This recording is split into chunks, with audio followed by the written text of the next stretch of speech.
C'est le visage de la poésie. Julos Boccarme, depuis plus de 50 ans maintenant, il promène sur toutes les scènes de la francophonie, ses chansons, ses poèmes. Merci Julos Boccarme d'être avec nous, c'est un grand bonheur de vous accueillir. Vous avez intitulé votre livre, votre recueil de poèmes, Mon petit royaume. Oui, c'est quoi votre petit royaume ?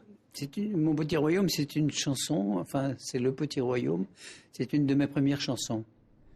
J'avais écrit cette chanson, j'étais comédien à ce moment-là, il y avait un vieux comédien qui était extraordinaire et c'est en m'inspirant de lui que j'ai écrit cette chanson. Oui, parce que les chansons et les poèmes, c'est votre royaume. Oui, c'est ma passion. Hein. J'ai toujours un agenda, un carnet, et puis je note tous les mots qui me passent par la tête. Et puis dans les bistrots, partout, j'écoute une émission à la radio. Si un mot me touche, je le note. Ouais, ça vient d'où J'ai des cahiers invraisemblables. Ça vient d'où? Je sais pas. Mon père était marchand de machines agricoles. Lui, il était un inventeur de machines. Et il inventait des machines extraordinaires et il m'a donné le goût d'inventer. De toujours... Oui, parce que même vous, à un moment, vous aviez inventé la machine écolo avant l'heure, hein ? Oui, c'est ça. On a fait un spectacle où il y avait 120 personnes qui pédalaient pour faire du courant pour les projecteurs. Non, on va vous dire, vous êtes un idéaliste, un rêveur.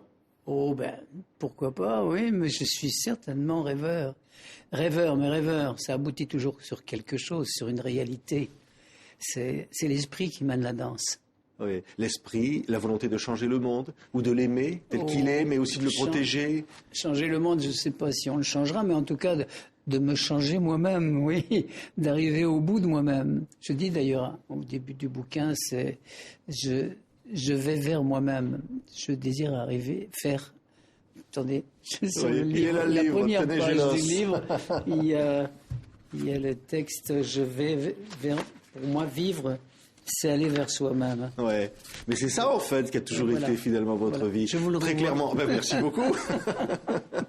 Et aller vers vous, depuis plus de 50 ans, je le disais, c'est écrire, chanter, aller à la rencontre du public. Oui, parce que je crois qu'au moment où on sort du ventre de sa mère, on reçoit une feuille de route.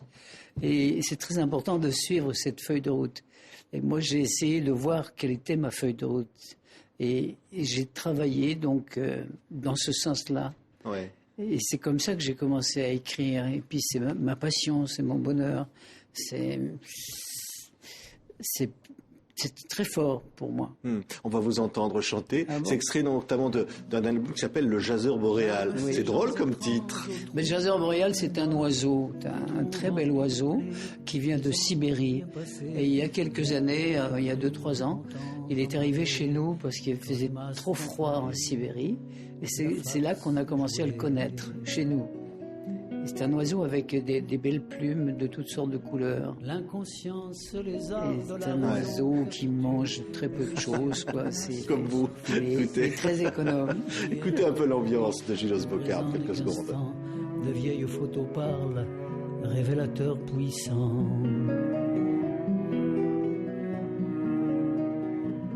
J'aime ces gens étranges, leur raison déraisonne. Ils sont les dissidents des logiques des hommes.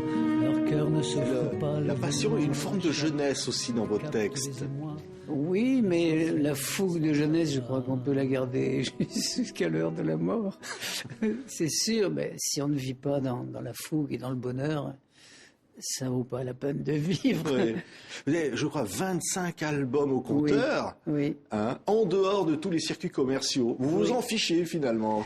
C'est pas que je m'en fiche, ça me ferait plaisir, évidemment, si c'était entendu par beaucoup plus de monde, mais c'est vrai que j'ai toujours voulu travailler seul, quoi, et pour que ce que j'avais à dire ne soit pas déformé, ne soit pas détourné.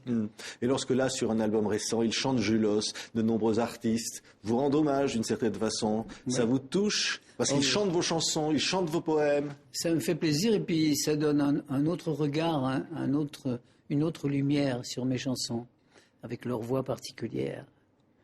Ouais. Chacun chante comme son bec est fait, finalement. Le premier, ça avait été Claude Nougaro qui avait lu du Julos Boccarme, où vous racontiez un drame qui vous est arrivé dans votre vie. Oui.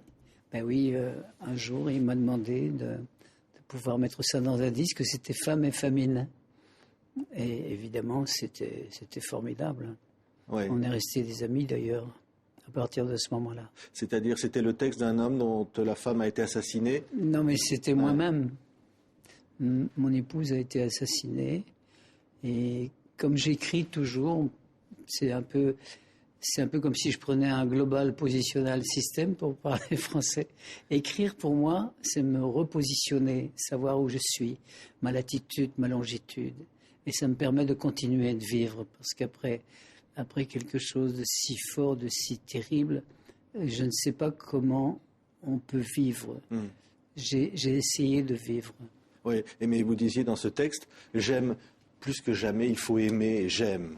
Oui. C'était ça la réponse. Oui, moi je crois que l'amour est très important. Évidemment, actuellement, ça ne touche pas nécessairement, mais si, ça touche beaucoup de gens qui n'osent pas en parler finalement. Oui. De l'amitié, de l'amour. C'est un pouvoir extraordinaire que l'amour.